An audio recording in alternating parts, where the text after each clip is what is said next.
Not into a building, not around a corner, just gone. It was then that the soldiers felt true fear. Something was very wrong in Kersey, and they needed to get out. A wave of cold fear settled over the three soldiers as they stood frozen in the silent streets of Kersey.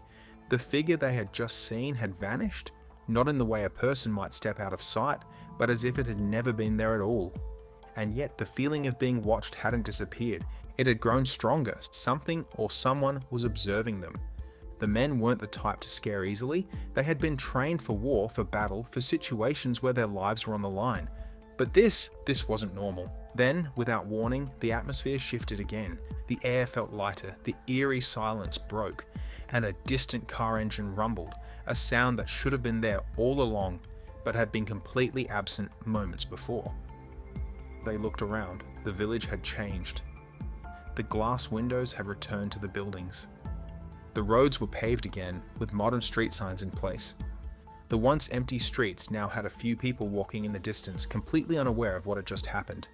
Everything was back to normal, and yet, it wasn't.